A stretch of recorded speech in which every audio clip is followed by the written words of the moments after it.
This is chapter one of the Black Tudors. Um,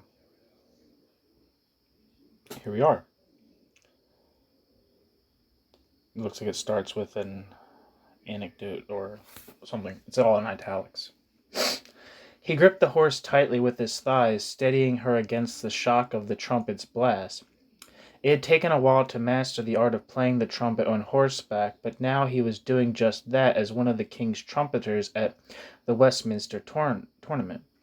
King Henry had decreed 2 days of jousting to celebrate the birth of a son to his wife, Catherine of Aragon. He had also commissioned the heraldic artist of the College of Arms to record the proceedings on vellum. As Blanc watched the king charge towards his opponent, he considered that the artist might need to use a bit of license when they recorded the scene for posterity. Best to show the king in some feat of great chivalric prowess, such as breaking a lance on the helm. It didn't really matter whether it had actually happened. He wondered how he would appear in the vellum role, on horseback amongst the other trumpeters, of course, dressed in the royal livery of yellow halved with grey. The artist would enjoy painting the brightly colored tasseled banners, with their quartered fleur-de-lis and lions hanging from their trumpets. The instruments themselves would be flecked with gold. But would they remember his turban, which set him apart from his bare-headed companions? And how would they depict his dark skin? It was not a pigment they would be accustomed to using. Indeed, it might be the first time anyone had painted a black Tudor.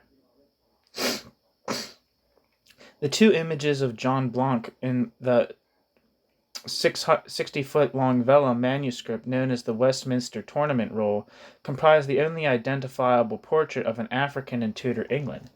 It's the most popular image of all of those kept in the vast collection of the College of Arms, and it shows that Africans were present in England from the earliest years of the 1500s. Seeing him for the first time provokes a visceral reaction, often surprise, followed closely by curiosity. His presence at the Tudor court raises as many, if not more, questions than it answers. Was he the only African in England at this time? What brought him to London? What were the circumstances of his arrival, decades before the English began engaging in direct trade with Africa or in the slave trade? How much about his origin or religious beliefs can we deduce from the fact that he wears a turban? His striking image is regularly used to demonstrate that Africans were present in Tudor times without much further interrogation of his story or the existence of any contemporaries. Histories of the early Tudor period, when England was just emerging from the shadow cast by the War of the Roses, are often focused on domestic policies or relations with other European powers. John Blanc forces us to consider the country's relationship with the wider world. In the early 16th century, England did not have strong direct links with the world beyond Europe. The Englishmen John Tintham and William Fabian had contemplated a voyage to Guinea in 1481, but the Portuguese complained to Edward IV about the intrusion into Zhao II's imperial dominion, and the expedition was abandoned. In 1497, Henry VII commissioned the Italian explorer John Cabot's voyage to America, yet few Englishmen came forward to follow in his footsteps. Any connection with Africa, Asia, and Americas were mediated through southern Europe. In 1535, Andrew Board sent Thomas Cromwell, quote, seeds of rhubarb, end quote, from Catalonia, explaining that they came out of, quote, Barbary, end quote, and were considered a, quote, great treasure, end quote, or delicacy by the Catalans. Africans themselves tended to arrive in England via Portugal, Spain, or Italy. John Blanc is described as, quote, black, end quote, and depicted with dark skin and wearing a turban in the Westminster Tournament Roll, but that is the extent of our knowledge as to his origin. Given his youthful appearance in the role and the extent of the African diaspora in the early years of the 16th century, we can posit that he was born in North or West Africa or in southern Europe to African parents in the late 15th century. The turban suggests an Islamic heritage, and its relatively flat shape is reminiscent of North African or Andalusian styles. That said, Henry VIII enjoyed dressing himself and his courtiers in Turkish or Moorish fashion, and may have chosen to dress John Blanc in this way. As musical knowledge has often passed, like any trade from father to son, John Blanc probably came from a musical family. The first record of wages being paid to, quote, John Blanc, the Black Trumpet, end quote, dates from December 1507. One wonders how his name was coined, and whether it was thought humorous to use the French word, quote, blanc, end quote, in the same spirit that Robin Hood's tall friend was called Little John. It seemed to have been a joke with wide appeal, as an African slave named Juan Blanco appeared in Granada in 1565. Blanc was paid 20 shillings at a rate of 8 pence a day for his work that December, and he continued to receive monthly payments of the same amount through the following year. His annual wage of £12 was twice that of an agricultural laborer and 3 times the average servant's wages. Blanc joined a group of 7 existing trumpeters retained by Henry VII. A position at court was the best any musician could hope for. It brought his high status on a regular wage, as well as board, lodging, and a clothing allowance. Music echoed through the corridors of Tudor palaces. No architect of the time would have countenanced designing a great hall without a minstrel's gallery. The crown employed a man whose whole purpose was to marshal the court musicians, ensuring they were in the right place at the right time, prepared to entertain the king and his household, and with their, quote, blowing and pipings, end quote, at, quote, meats and suppers, end quote. Trumpeters played a vital part in royal entries. Tournaments, funerals, executions, banquets, weddings, coronations, battles, and sea voyages, as well as the annual grand festivities over Christmas and New Year. They were required to, quote, blow the court to supper, end quote, and to make music, quote, at the king's pleasure, end quote. They heralded the king's arrival, quote, the king's coming, I know this by his trumpets, end quote. Lavish says, and all's well that ends well. Henry VII even commissioned a pair of stone trumpeters to stand either side of the gateway leading to the inner court at Richmond Palace.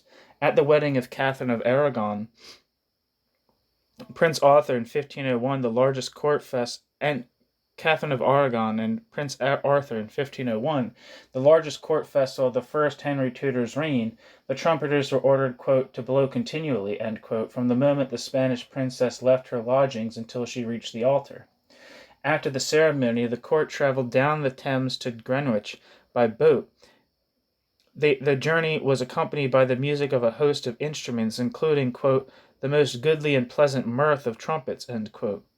The sound of all this on the water was unlike anything that had been heard before, end quote.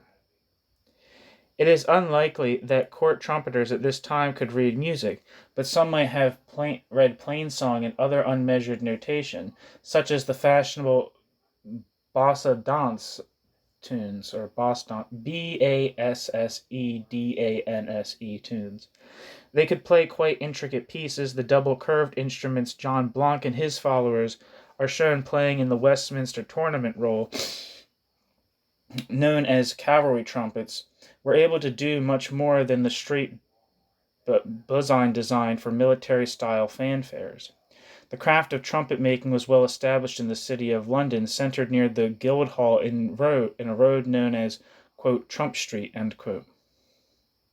Trumpets have been used to mark power, status, military might, and even divine power in civilizations across the world. The walls of Jericho tumbled down at the sound of trumpets. The Jewish New Year, Rosh Hashanah, is also known as the Feast of the Trumpets because the Torah stipulates the day should be marked with trumpet fanfares. Silver and bronze trumpets inscribed with the names of military gods were found in the tomb of King Tutankhamun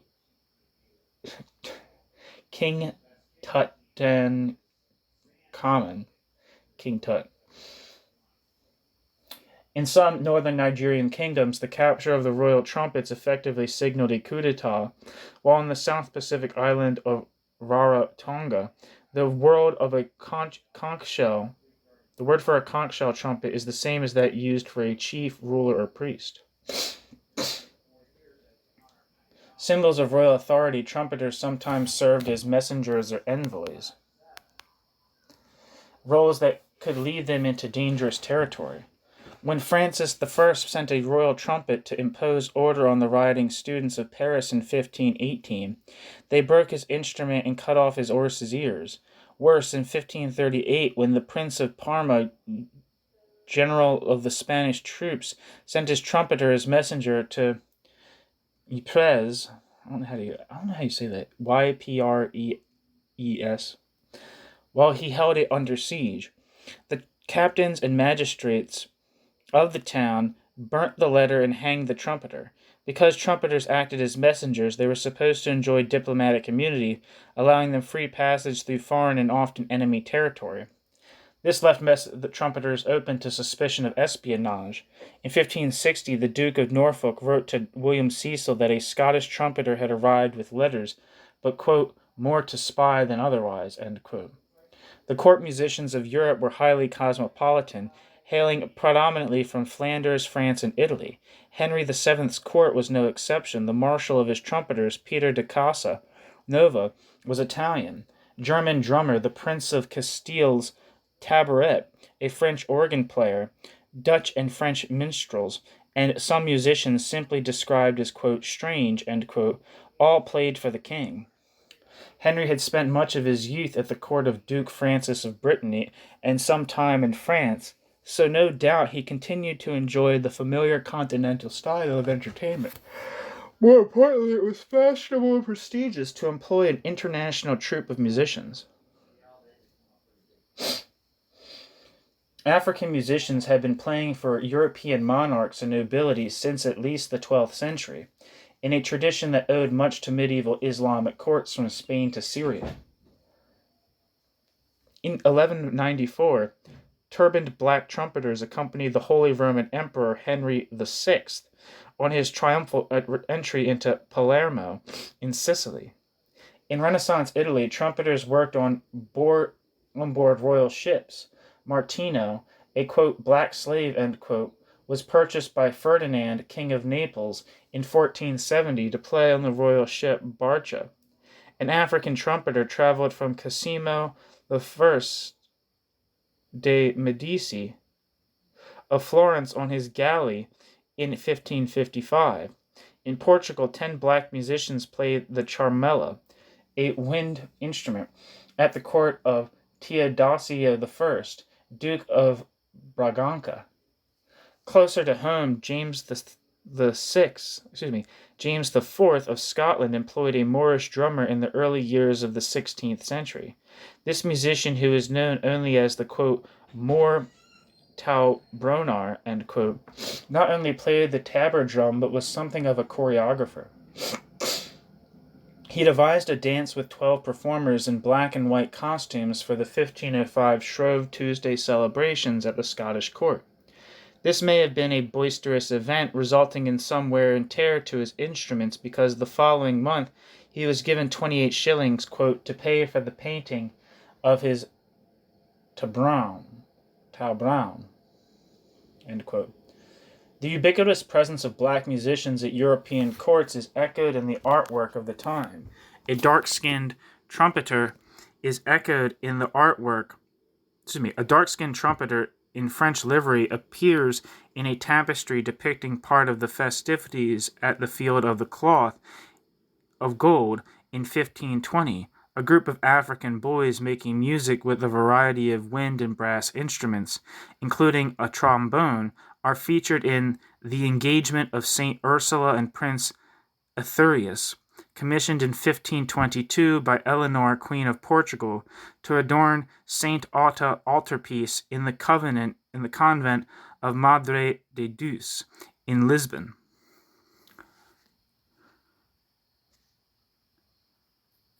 When John Blanc arrived, England was a relatively weak kingdom on the edge of Europe. Henry VII was still trying to cement the legitimacy of his new Tudor dynasty. Like the marriage he negotiated between his son Arthur and the Spanish Infanta, emulating other European rulers by employing an African musician at court was a way of enhancing his prestige on the European stage.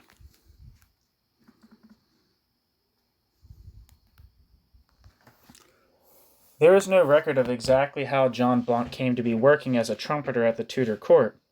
However, trumpeters were the most mobile of musicians, used as messengers and required for diplomatic exchanges and ceremonial affairs. They accompanied rulers and their representatives on foreign journeys, giving them the opportunity to jump ship and remain as a permanent employee in the court they were visiting. So it proved for John de Cecil, a Spaniard who played for Archduke Philip the Handsome in Brussels in the 1490s. By 1496, he had returned to Spain and was chosen to accompany Catherine of Aragon to England for her marriage in 1501. In January 1502, he was issued with a banner in England and began to receive a monthly wage of 20 shillings from Henry VII, the same rate at which the king was to pay John Blanc. De Cecil continued to travel around Europe. In 1511, he accompanied Lord Darcy on a diplomatic mission to the court of Ferdinand of Aragon, while in 1514 he attended Henry's younger sister Mary on her journey to become Queen of France. He does not appear in the English records after that date, which suggests he found permanent employment in the French court. Like John de Cecil, John Blanc may well have arrived in England with Catherine of Aragon in 1501. She certainly brought a group of trumpeters with her. Henry VII's treasurer of the chamber paid a reward of 4 pounds to quote 9 trumpets of Spain, end quote, shortly after her arrival. In January 1502, a reward of 20 shillings was paid to the quote new trumpet, end quote, who remains anonymous. It was certainly possible that one of Catherine's trumpeters was African and skilled enough to attract the attention of Henry VII. Music thrived at the Spanish court of Ferdinand and Isabella, and the number of musicians employed increased dramatically during their reign. Princess Catherine and her siblings were taught music by the famous composer Juan de Anchieta in the royal chapel, and each had their own troupe of household musicians.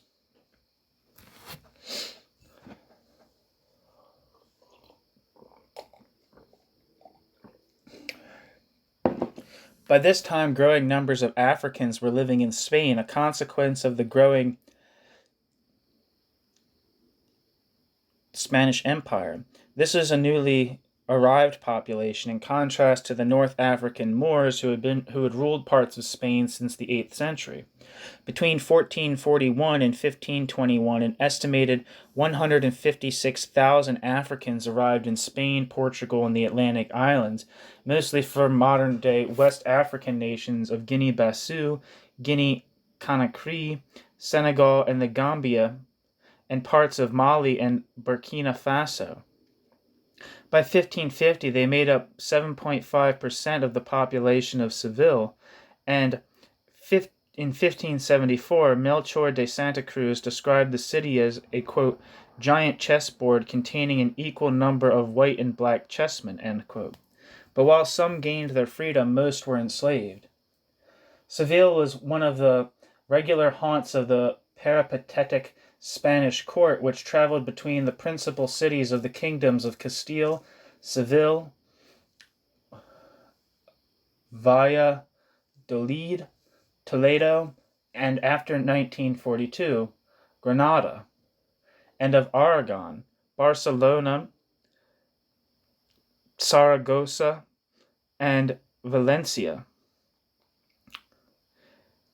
Catherine's mother, Isabella of Castile, and her husband, Ferdinand of Aragon, had at least one African in their entourage in the early years of their reign. In the summer of 1475, a black slave was among those who died of thirst while they traveled around Castile. Not all royal slaves were African. People of many ethnicities were enslaved in Spain at this time. Indeed, one of the two individuals enslaved in the Spanish household of Catherine of Aragon was a native gauche from the recently colonized Canary Islands. A slightly later African presence at the Spanish court was depicted by German artist Christoph Weiditz in 1529. When he accompanied Charles V through Aragon and Catalonia that summer, he included a picture of an attendant African drummer amongst his sketches of the progress. As Africans were increasingly present in royal and aristocratic households across Europe, especially in the Italian states, Spain, and Portugal, it's easy to imagine that one of the trumpeters Catherine of Aragon brought to England in 1501 was of African origin. There was some debate between Catherine's parents and her future father-in-law as to how large a household she might be allowed to bring with her to her new home. Ferdinand and Isabella wrote to Henry VII in October 1500 that with a list of 58 names. The list did not include John Blanc, but did mention, quote, 2 slaves to attend on the maids of honor, end quote. Henry, no doubt considering the cost of feeding and clothing all these Spaniards, insisted the future Queen of England would be better served by a more modest household of some 20 people of English stock.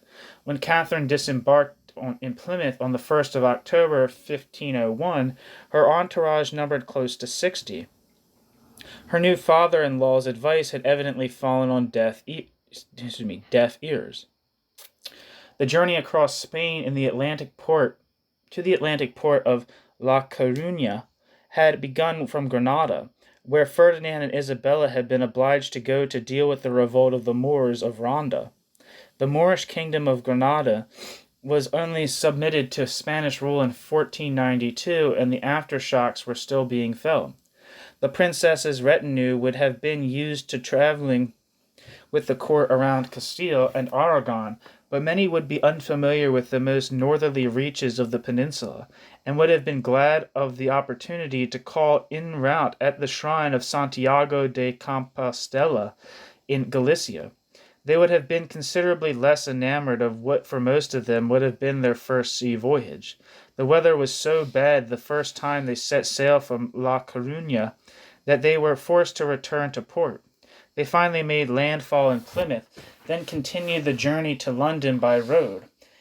King Henry and Prince Arthur met them at Dogmersfield in Hampshire on the 6th of November, and the travelers reached the capital a week later. Thomas More witnessed Catherine's entry into London. In a letter to his friend John Holt, he described her retinue as, quote, laceri, nudipedis, pygmae, Ethiops, end quote, hunchbacked, barefoot Ethiopian pygmies. It would be tempting to take this description as confirmation that some were African, but it smacks of rhetorical exaggeration, just as the ladies are thought to have been wearing sandals and so appeared to be barefoot. Moore was most likely commenting on the darker features of the Spaniards rather than recording their true ethnicity. Other accounts only mention that Spanish women were, quote, not of the fairest, end quote. One woman who accompanied Catherine probably was dark-skinned. Catalina, born in Motril, Granada, was presumably from a Moorish Muslim family, though she would have had to convert to Christianity to be part of Catherine's household. In all likelihood, she was one of the 2 slaves to attend on the maids of honor listed in Catherine's entourage in 1500. It was her duty to, quote, make the queen's bed and attend to other secret or private services of her highness's chamber, end quote. She was in attendance on both of Catherine's wedding nights, in 1501 and 1509, making her a sought-after witness when Henry VIII began divorce proceedings, and the question of whether the first marriage to Arthur had been consummated became a live issue. Catalina was one of a handful of people who knew the answer. By this time, she had gone back to Spain, where she married a Moorish crossbow maker named Oviedo. After his death, she returned to her native Motril with their 2 daughters. While Ferdinand and Isabella may have considered the people they chose to wait on their daughters maids of honor as, quote, slaves, end quote, this was not a recognized status in England. And Henry VII had made the distinction clear earlier in his reign when he set free Pero Alvarez, an African man who had come to England from Portugal. Sorry for all the snorting. This act of manumission and its validity in his kingdom was confirmed by King João II of Portugal in 1490. When the question arose in an English court of law in 1569, it was resolved, quote, that England has too pure of an air for slaves to breathe in, end quote. As William Harrison put it in his description of England some 20 years later, quote, as for slaves and bondmen, we have none, nay, such is the privilege of our country by the especial grace of God and bounty of our princes, that if any come hither from other realms, so soon as they set foot on land, they become as free in condition as their masters, whereby all note of servile bondage is utterly removed from them, end quote. Although Harrison's text is designed to show England in the best possible light, there's a ring of truth to this theory. It is echoed in many of the experiences of Africans in England, as well as in the absence of legislation establishing the status of slavery under English law. Parliament never issued any law codes delineating slavery to compare with the Portuguese Ordenacos Manuelinas 1481 to 1514, the Dutch East India Ordinances of 1622, France's Code Noir of 1685, or the codes that appeared in Virginia and other American states from the 1670s. Of course, the absence of a written law would not make it impossible for Africans to be treated as slaves in practice.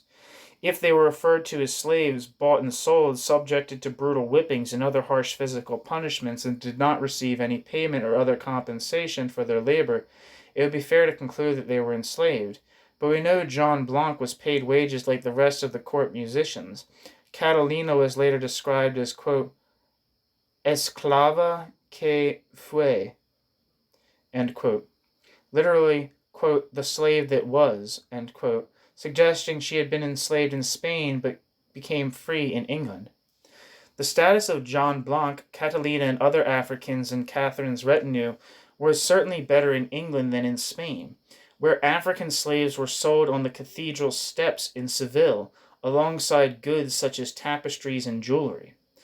John Blanc's musical skills earned him a decent wage at the Tudor court, and in England he was free, or at least freer. His status was as much dictated by his class as his color. Very few Englishmen could be said to be truly, quote, free, end quote, in this period. Some known as, quote, villeins, end quote, were still legally unfree. Villeins were men bound either to a personal lord or to work on a manor, a feudal legacy. In 1485, at least 400 manors in 30 English and Welsh counties still had villeins. By the 1560s, this figure had fallen to 100 manors in 21 counties. Villeins were in the minority, but far more English people were severely limited by their circumstances. 2/5 of the rural population and between 1/2 and 2/3 of those in cities were in service, working in husbandry or as apprentices or domestics. That said, other servants could move around more freely and have families to support them in times of trouble. John Blanc did not have that luxury. In Spain, Blanc would have been one of many Africans, but in Henry's England he would rarely encounter a fellow countryman. Only a handful of Africans appear in the records before the age of Elizabeth. Pero Alvarez met Henry VII in the late 1480s in 1522. Peter Blackmore, a, quote, Morin-born, end quote, was listed among, quote, billmen, end quote, ready to fight in St. Petrock, Exeter, and one, quote, Thomas Bull, Niger, end quote, was buried in Idem, Northamptonshire, in 1545.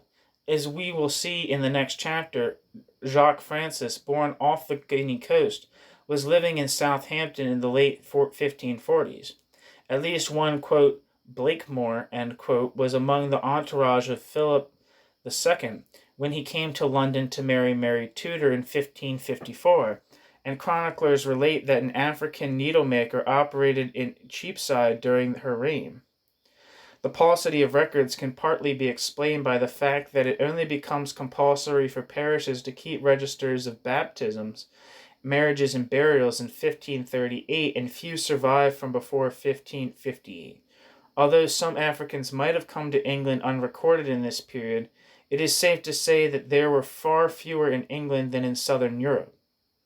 More Africans were recorded in Scotland than in England in the first half of the 16th century. The drummer who played for James IV was one of at least 7 Africans, male and female, living at or visiting the Scottish court. Some we know by name. Peter the Moor, present in 1501 and 1504, was paid a pension by the king and travelled to France and back, as well as journeying around Scotland with the court. Perhaps John Blanc heard about him from the trumpeters at the English court, who accompanied Margaret Tudor in Edinburgh for her marriage in 1503. Margaret and Eileen of Helenor, probably the, quote, Moor lasses, end quote, arrived in 1504, formed part of the household of Margaret Stuart, James IV's illegitimate daughter. They were well looked after and regularly provided with new clothes and shoes. Others are recorded without a name. On St. Valentine's Day in 1506, a nurse brought the, quote, Moor's bairn, bracket, child, end bracket, to show the king. 2, quote, Blackmore friars were James IV's guest at court in 1508. In 1512, an African servant of Andrew Foreman, Bishop of Moray, was paid a reward of 14 shillings for bringing a present to the king. Mary of Guise distributed bread to, quote, Moors, end quote, at Stirling Castle each day throughout 1549, and in March of that year she received a letter from Lady Home recommending a, quote, Moor, end quote, who was billeted at Hume Castle, Berwickshire, as being, quote, as sharp a man as rides, end quote. The position of members of Catherine's household in England soon became precarious. Just 5 months after her marriage to Prince Arthur at St. Paul's Cathedral, he was dead. The widow de Catherine became a pawn in the game of diplomacy played out by the rulers of Europe, and her household suffered. As Henry and Ferdinand squabbled over her dowry, Catherine was forced to sell or pawn some of her possessions to feed herself and her household. In 1506, she complained that she had only been able to buy 2 new dresses since her arrival in England 5 years ago. After arriving to replace the unsatisfactory ambassador González de Puebla in 1508, Don Gutiérrez Gómez de Fuensalida reported to the Spanish king that, quote, never was such cruelty inflicted on a captive in the lands of the Moors as the princess is subjected to here, end quote. His choice of simile is striking. Certainly in these years, Catherine was hardly in a position to employ a trumpeter, and so if he had not already done so, this would have been the time for John Blanc to transfer to the royal household. Although the consensus is that John Blanc arrived in England with Catherine of Aragon, there is another possibility. On the 15th of January 1506, Catherine's sister, Juana of Castile, and her husband Philip the Handsome were shipwrecked on the Dorset coast while en route to Spain from the Netherlands to claim the throne of Castile following the death of Queen Isabella. This left the royal couple in the hands of Henry VII, who detained them until April while he wrung various political concessions from Philip. 2 musicians arrived at the Tudor court in this way, a minstrel named Bertram Brewer and a lute and viol player named Matthew de Weldra. So it is not unthinkable that Blanc also came via the Burgundian court.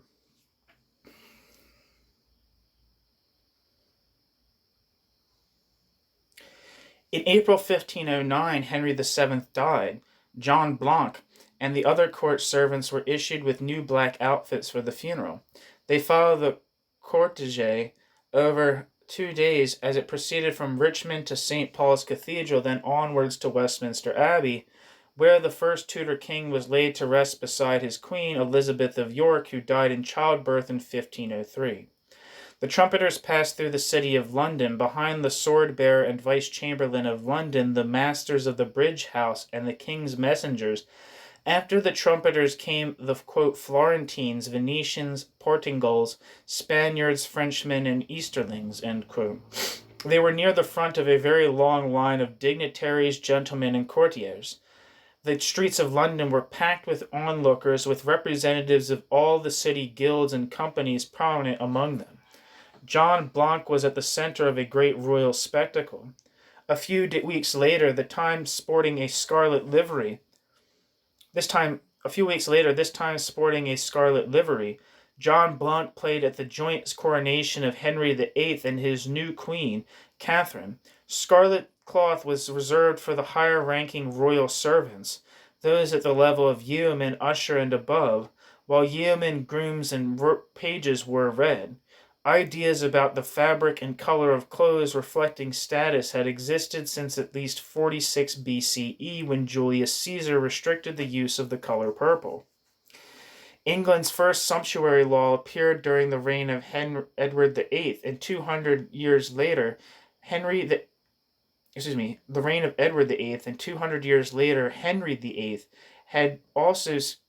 was also keen to regulate dress, passing 4, quote, acts of apparel, end quote, between 1510 and 1533. John Blanc was given 4.5 yards of scarlet above the average gift of 3 yards, which he presumably used to make a gown and a hood.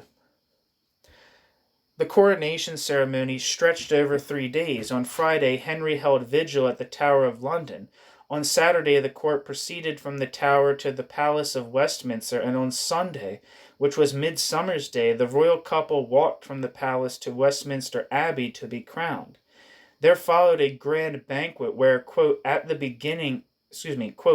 bringing of the first course, the trumpets blew, end quote, and a tournament where, quote, the trumpets blew to the field the fresh young gallants, end quote.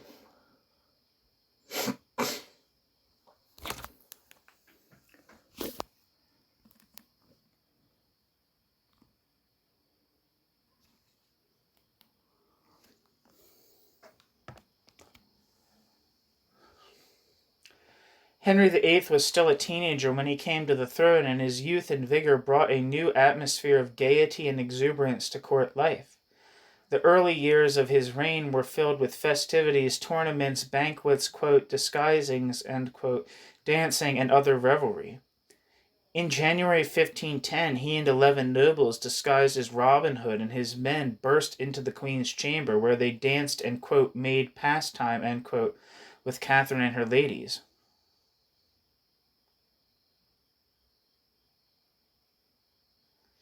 In February, during the Shrovetide celebrations, he and the Earl of Essex appeared dressed, quote, after the Turkey fashion, end quote, and with torchbearers dressed like, quote, Moriscos, their faces black, end quote.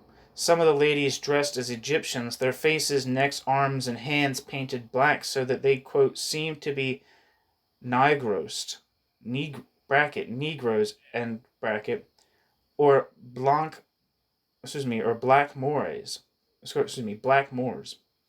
end quote.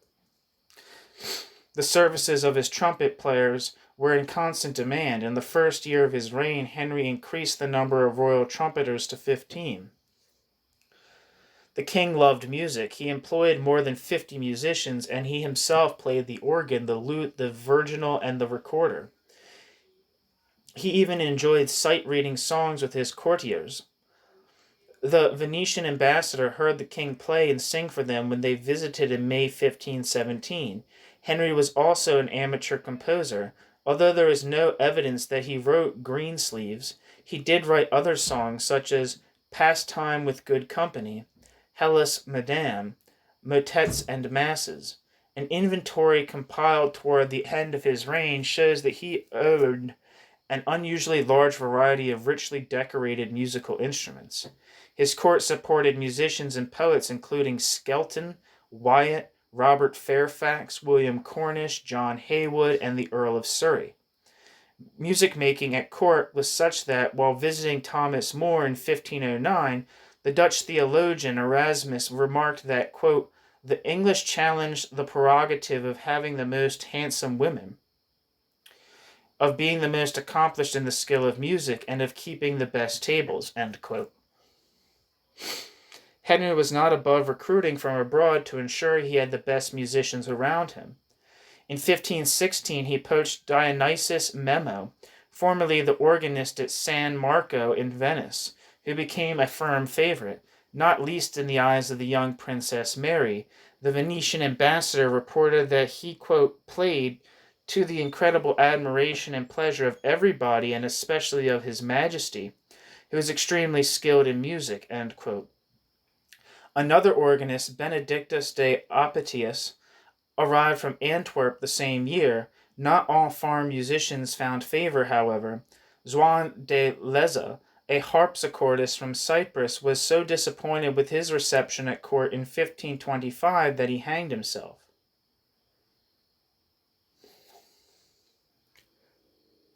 The start of a new reign was a time of fluctuating fortunes. For some, like the unpopular royal councillors Richard Empson and Edmund Dudley, it signaled a trip to the Tower and ultimately death.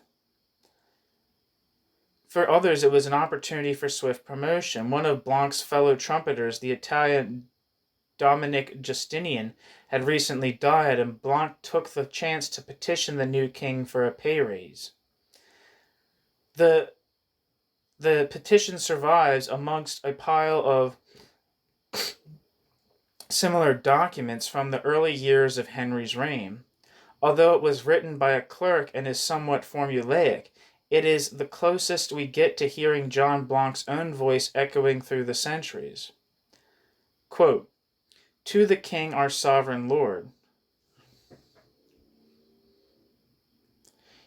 In most humble wise beseecheth your Highness, your true and faithful servant, John Blanc, one of your trumpets, that whereas his wage now and as yet is not sufficient to maintain and keep him, do your grace like service as other your trumpets do.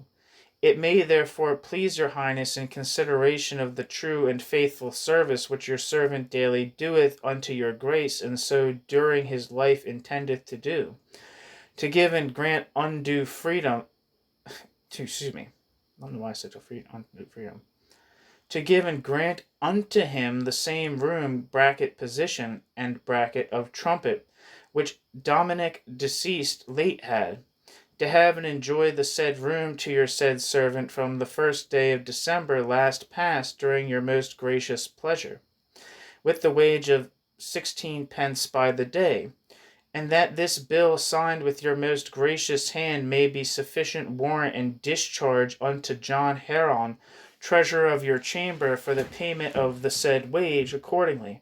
And he shall daily pray to God for the preservation of your most noble and royal estate long to endure. End quote. Reading between stock phrases such as, quote, true and faithful servant, end quote, the petition shows that Blanc was ambitious and keen to grasp the opportunity for promotion that the death of his fellow trumpeter provided. There also seems to be some rivalry with the other trumpeters. He wants to live in the same style as his peers and claims that his previous wage of 8 pence a day was insufficient for this.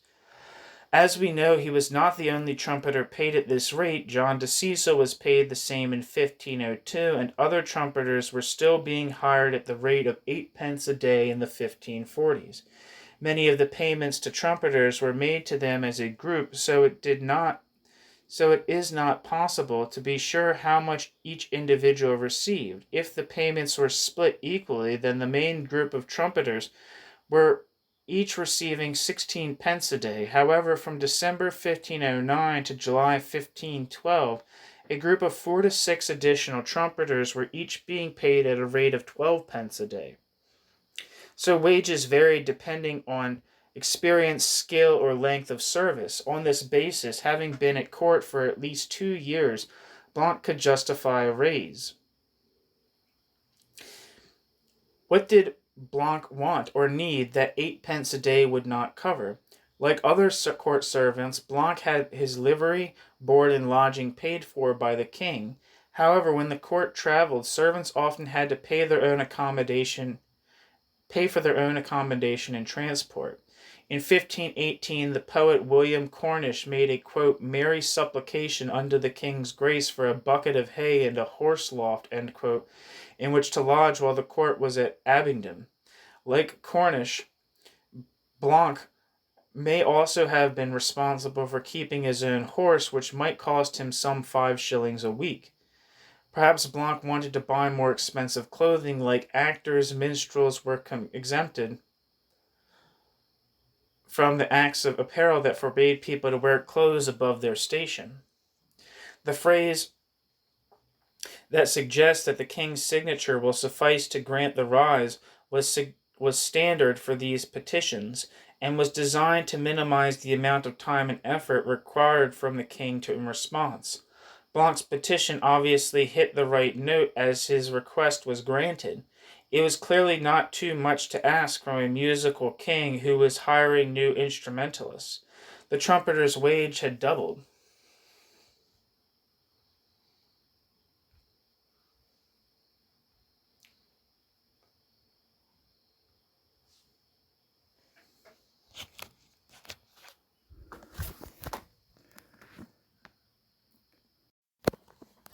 Okay, new section. On New Year's Day, 1511, word spread around Richmond Palace that Catherine of Aragon had given birth to a prince. Thanks were given to God for providing England with a male heir, bonfires were lit, and free wine was distributed to, quote, such as would take thereof in certain streets of London, end quote. But John Blanc and his fellow trumpeters couldn't spend too much time celebrating. They were soon hard at work. The arrival of a male heir to the throne required a series of official ceremonies and festivities in which their services would be vital. At his baptism on the 5th of January, the boy was named Henry like his father and grandfather. Louis XII of France and Margaret of Savoy were named as godparents, alongside William Warham, Archbishop of Canterbury, Thomas Howard, Earl of Surrey, and Catherine, Countess of Devon, one of the younger daughters of Edward IV. The ceremony was attended by ambassadors from the Pope, France, Spain, and Venice, who afterwards visited and congratulated the Queen before writing dispatches to their sovereigns. The same day, a letter arrived purportedly from the Queen, noble renown of the realm of Coeur Noble. News of the birth gave her, quote, the most joy and comfort, end quote. In honor of the young prince's arrival, she would send 4 challengers from her kingdom to, quote, accomplish feats of arms, end quote. They would take on all comers at Candlemas next.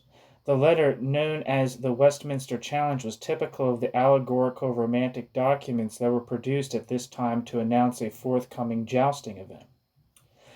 The Westminster tournament was held in February. The 2 days of jousting, pageantry, and merrymaking were particularly onerous for the king's trumpeters, who were called upon to sound fanfares, retreats, and more from dawn till dusk.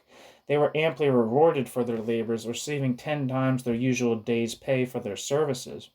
Henry, quote, being lusty, young, and courageous, greatly delighted in feats of chivalry, end quote, and particularly favored jousts where he could parade his sporting prowess. Taking part in this violent competition was dangerous. King Henry II of France was fatally injured during a tournament in 1559, and Henry VIII himself suffered some nasty blows in his jousting career, notably on one occasion in 1524 when he forgot to lower his visor. As well as showcasing the king's virility and bravery, the military spectacle broadcast loud and clear the message that England was a power to be reckoned with. The Westminster tournament of February 1511 was by far the most splendid of these events. The Great Chronicle of London concluded that the 2-day event was the most, quote, excelling joust, end quote, England had ever seen. The king cut a resplendent figure in his rich costume, but the cost of the festivities exceeded all others in living memory. The entire event, carefully accounted for by Richard Gibson, master of the revels, cost nearly £4,400. This was a staggering amount, almost 200 times John Blank's annual wage. Ostensibly a celebration of the birth of a prince, the tournament was part of a larger agenda, just as nations today use major sporting events such as the Olympics or the World Cup as promotional vehicles. Henry saw this tournament as an opportunity to make his mark on the European scene. It was designed to match, even excel, the most extravagant displays from the time of Philip the Good, Duke of Burgundy, or René d'Anjou. The tilting yard outside Westminster Hall, located roughly where Parliament Square is today, was transformed into a scene from a chivalric romance. The magnificent display would be reported to Europe's rulers by their ambassadors at the English court. The new king was, quite simply, buying European prestige. On Wednesday, the 12th of February, John Blanc rose early, donned his royal livery of yellow and gray, and carefully wound his green and gold turban around his head. He and the other trumpeters were going to have to work hard. The tournament was to begin with an elaborate ceremonial entry, and each arrival would require a fanfare from 15 trumpets. They would also play after the announcement of the rules as a signal to the combatants to begin and again to announce the victory. John Blanc was accustomed to court ceremonial and pageantry. Even he, a seasoned performer, would have been impressed when a great castle made of gold paper appeared before the crowds. An artificial forest, 26 feet long and 16 feet broad, built of hawthorn, oak, hazel, maple, birch, fern, broom, and fir, enveloped the castle. The whole wheeled edifice was drawn into the tilt yard by a golden lion and a silver antelope, led by 4, quote, wild men, end quote, in green silk. Like beauty queens in modern-day carnival procession, ladies dressed in russets and blue damask rode each of these fantastic beasts, while perched high on the castle's ramparts, a maiden dressed in blue satin fashioned a garland of rosemary and other herbs for the queen. The trumpet sounded as each of the 4 custom challengers from the realm of Cour Noble issued from the castle. Sir William Courtenay of Bonvelour, Sir Edward Neville as Joyous Penser, Sir Thomas Knyvet as Valiant Desire, and finally the king himself as Coeur Loyal.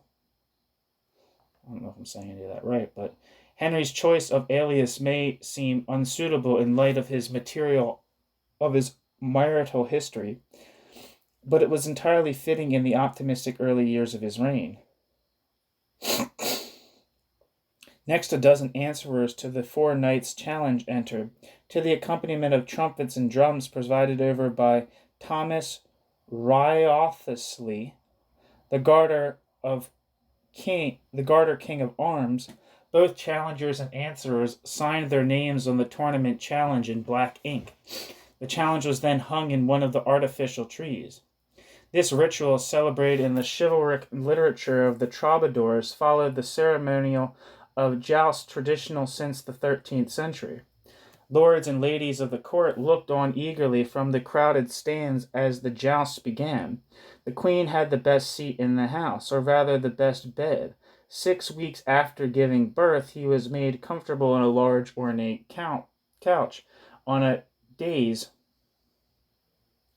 6 weeks after giving birth, she was made comfortable on a large ornate couch on a dais hung with cloth of gold. There was no rest for the trumpeters. Each new champion entering the lists required a fanfare to announce his arrival.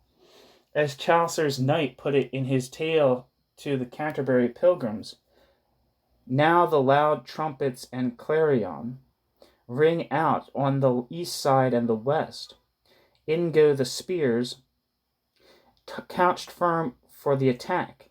In go the spurs, sharp in the horses' sides. We'll soon see who can joust and who can ride. Over 2 days, each of the 4 challengers faced multiple opponents. The king himself entered the list 28 times. One chronicler recalls the, quote, lusty leaping, bouncing, and mounting, and flinging of the jolly and lusty 4 riders, end quote. The second day brought further ceremonials as there was new contenders to announce. Charles Brandon, the king's favorite jousting partner, arrived disguised as a hermit imprisoned in a tower, a, quote, long and full-grown beard reaching down to his saddle bow, end quote. Led into the arena by a jailer holding a large key, he petitioned the queen for the right to joust.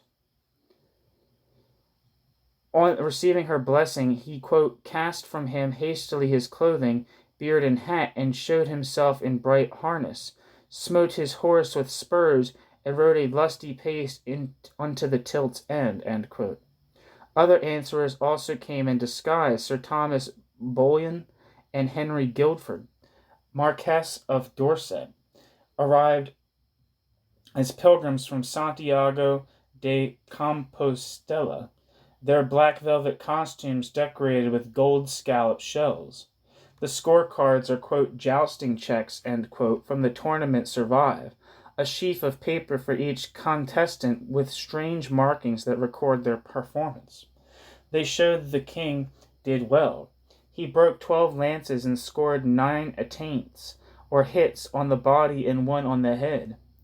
However, he did not break a lance on the helm as he is depicted doing in the flattering central scene of the tournament roll. At the end of the first day, Queen Catherine awarded the prizes worth 200 crowns each to Valiant Desire, Sir Thomas Knyvet on the challengers' side, and Richard Blount on the answerers. The second day's sport ended with prizes for Coeur Loyal, the king, for the challengers, and Edmund Howard for the answerers. As the winners were announced and the prizes collected, the trumpets inevitably sounded once more. The heralds then issued a cry, quote, La Hastel, a la Hastel, or something like that, to a final fanfare. This signified the end of the day and invited the assembled company to proceed away from the field toward the hospitality that awaited them. North of the border, tournaments of the Scottish court were being influenced by the African presence at James IV's court. In June 1507, the Scottish king disguised himself as a wild or black knight in the, quote, jousting of the wild knight for the black lady, end quote. This, quote, black lady, end quote, was almost certainly one of the African women when present at court. The entertainment was so popular that it was repeated again in May 1508 and inspired William Dunbar's poem, Anne Black Moir. His description of the lady has been described as, quote, venomous, quote, shocking, and, quote, uniquely bad. These are modern reactions to his references to her, quote, thick lips, quote, short cat nose, and, quote, mouth like an ape. But these lines must be seen in the context of the Scottish tradition of, quote, flyting, Flyting, end quote, or poetic insult, which was equally rude to all its targets. Dunbar traded poetic insults with another court poet, whom he addressed as, quote, cunt-bitten craven Kennedy, end quote. Kennedy in return called Dunbar a, quote, ignorant elf, ape, owl, irregular, end quote, and many worse things besides. Having described the lady, Dunbar explains that, quote, who for her sake with spear and shield fights most mightily in the field, shall kiss and embrace her, and from thenceforth her love shall wield, my lady with the thick lips, and who in field receives shame and tarnishes his knightly name, shall come behind and kiss her hips, and never to other comfort claim, my lady with the thick lips. The black lady played a central part in this spectacle, sitting in a, quote, chair triumphal, decorated with red Flemish taffeta, and taffeta, flowers and pansies, According to the Scottish chronicler Pitscotty, the tournament lasted 40 days, and the Black Knight, James IV, was victorious throughout. One wonders whether he did indeed kiss the Black Lady in the way that Dunbar describes. Once the jousting was over, the king caused to make a great triumph and banquet in Holyrood House, which lasted the space of 3 days, beginning at 9 in the morning and lasting till 9 at night. Between every course there was a farce or play, some spoken, some necromancy, which caused men to see things appear which were not.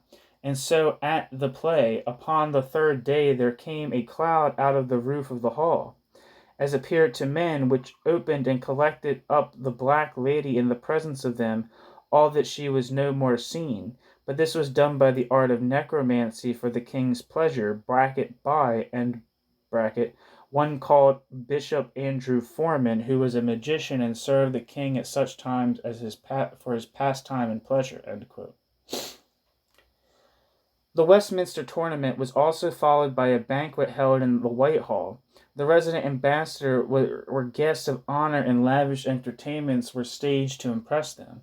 These took the form of, disguisings, a sort of fancy dress pageant, a forerunner of the masque. That night's theatrics, entitled The Golden Arbor in the Archyard of Pleasure, began with John Blanc and other trumpeters welcoming the arrival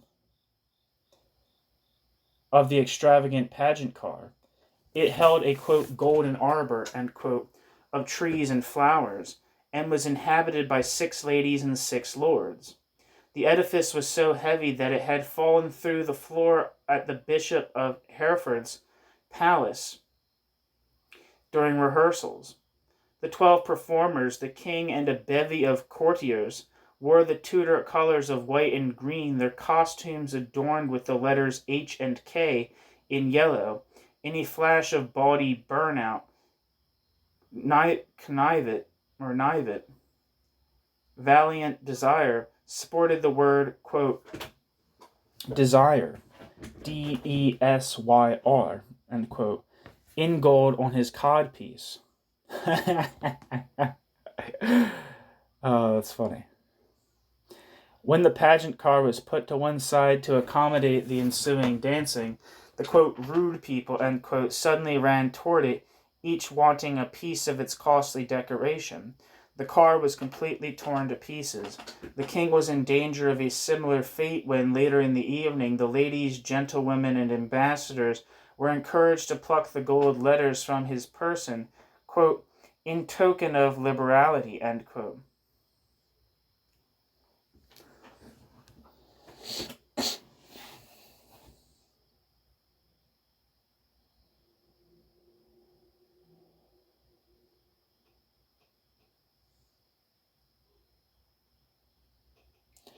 Things got out of hand, and the rest of the crowd joined in, stripping him and his companions down to their hose and doublets. Even the ladies were, spoiled, and the king's guard had to be called in to fend off the ravening crowd. The king retired to his chamber with the queen and her ladies, where, all these hurts were turned to laughing and game, and so the night ended with, mirth and gladness, After 2 long days, John Blanc and the attendant trumpeters were finally able to retire.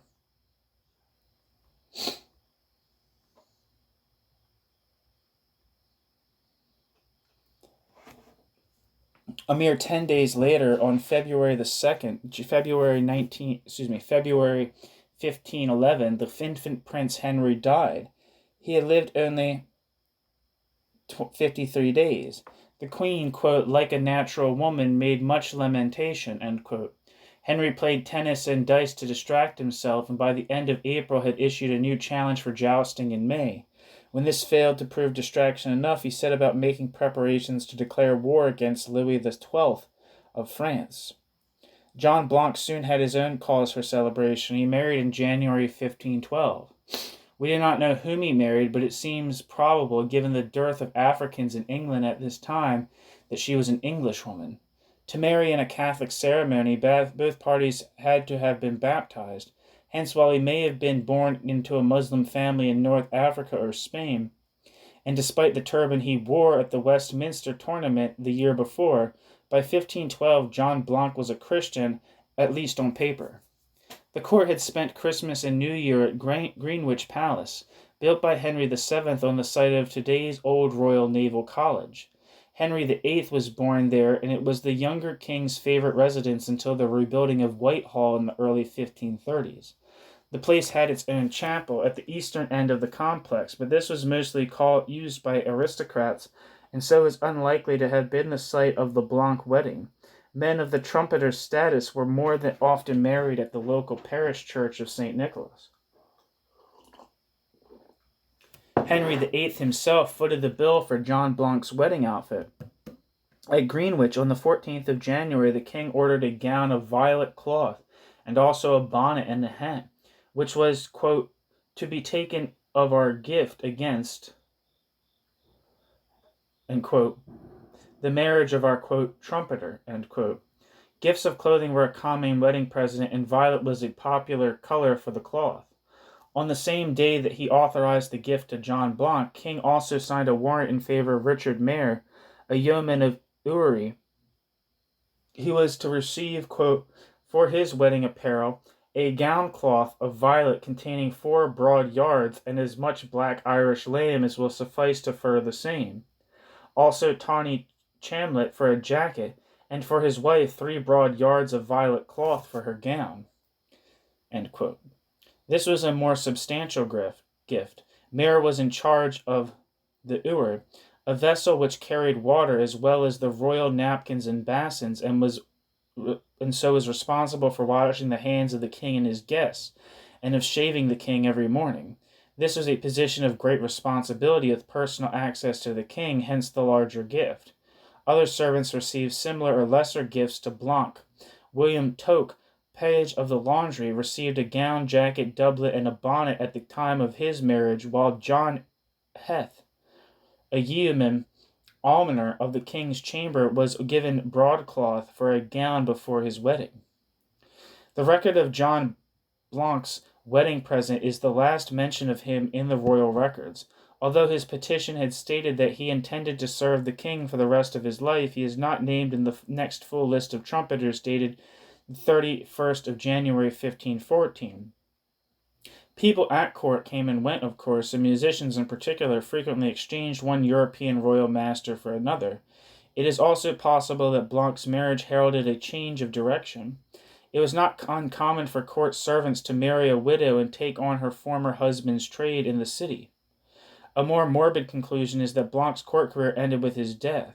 He could have perished in the fire that consumed the living quarters of the Palace of Westminster in 1512, or he might have met his death at either the Battle of the Spurs in France or the Battle of Flodden against the Scots the following year. The trend for employing Africans at royal courts continued after John Blanc's time, both in England and across Europe, as well as making music. They also worked in the stables and the kitchens.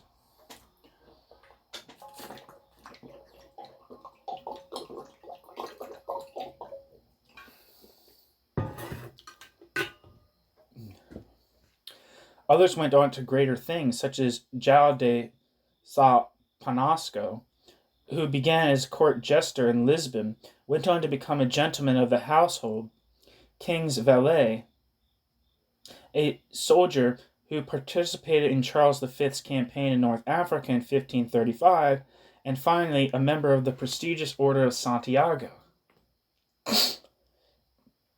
At the English court, Elizabeth I paid for an outfit in white taffeta with gold and silver detailing for a, quote, little blackamoor, end quote, in 1575.